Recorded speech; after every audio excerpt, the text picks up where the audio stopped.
How much fucking longer are we gonna keep pretending everything is normal? I mean, really. How long are we gonna keep smiling, nodding, clocking in, paying up, and acting like this is just how life works, when every cell in our body knows something is deeply wrong? Because nothing about this is natural. Nothing about this is healthy, and nothing about this system was designed for human beings to thrive. It was designed for human beings to comply. We're living in a world where insanity has been institutionalized and sanity has been labeled dangerous. Where working yourself to death is called being responsible, where debt is called opportunity, where being constantly monitored is called safety, and where poisoning the planet is called economic growth. And if you question any of it, if you even pause long enough to say, hey, why the hell are we living like this? You're told you're naive, ungrateful, unrealistic, or crazy. That's not an accident. That's conditioning. And from the moment you're born, the machinery starts humming. Papers get filed, numbers get assigned, you're registered, recorded, categorized, tracked, and monetized before you even know your name. They don't ask who you are, they tell you. They don't ask you what you need, they tell you what you owe. And by the time you're old enough to question it, you're already dependent on the very system that trapped you. That's not freedom. That's a hostage situation with better branding.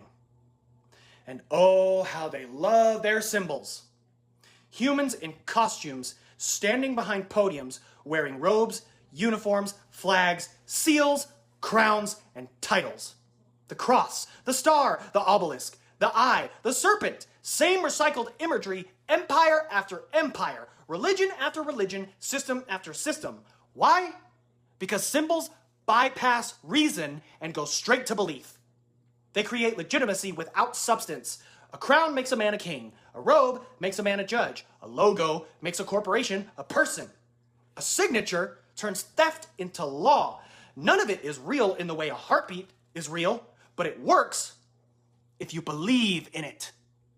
And belief is the real currency of this world.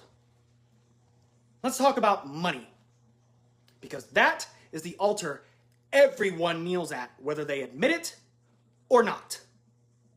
Money isn't just a tool. That's the biggest lie they ever sold. Money decides who eats, who sleeps inside, who gets medical care, who gets educated, who gets rest, and who gets crushed slowly and quietly. And they tell you it's neutral, that it's just numbers, just economics. Bullshit.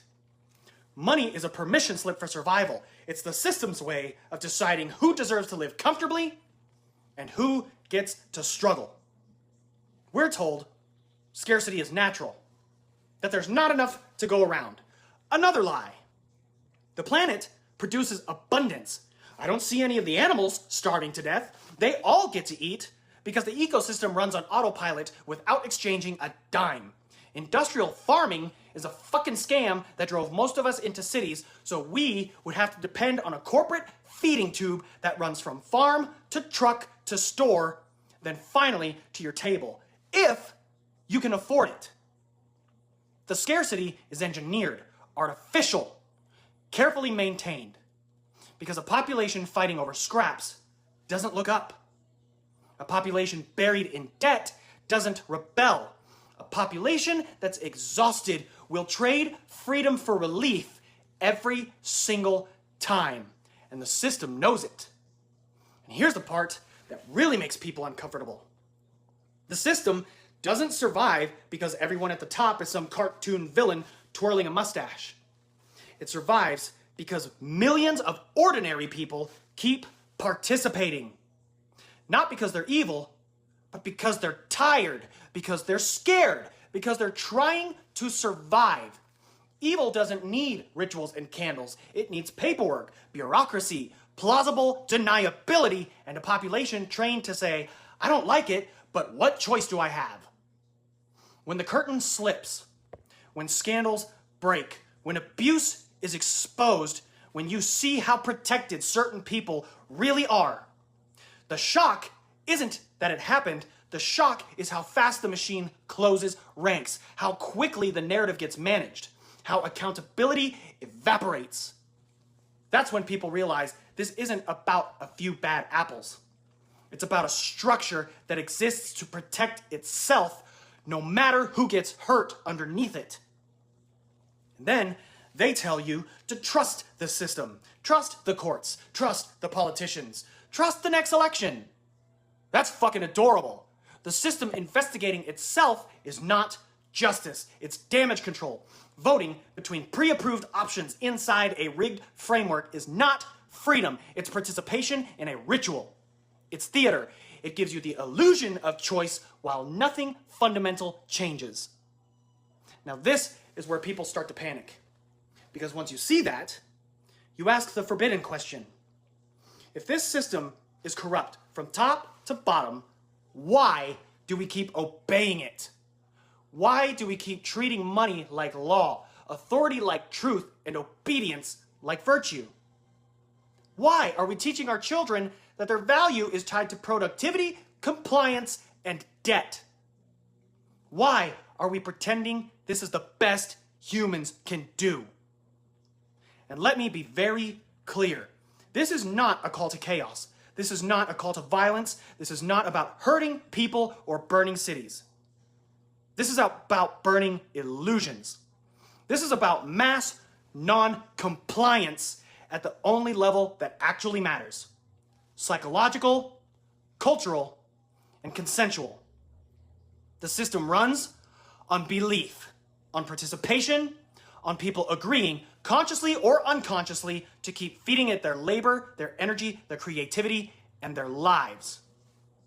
Freedom without money doesn't mean no shared values. It means values without price tags. It means no one has to earn the right to exist. It means food, water, shelter, healthcare, knowledge, and dignity are not commodities. They're foundations. It means communities organized around contribution instead of extraction, around care instead of profit, around reality instead of narratives designed to keep people small. They tell you this is impossible. Of course they do.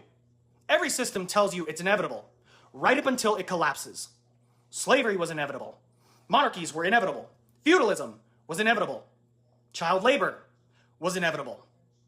And every time the people benefiting from the system called resistance unrealistic, dangerous, insane.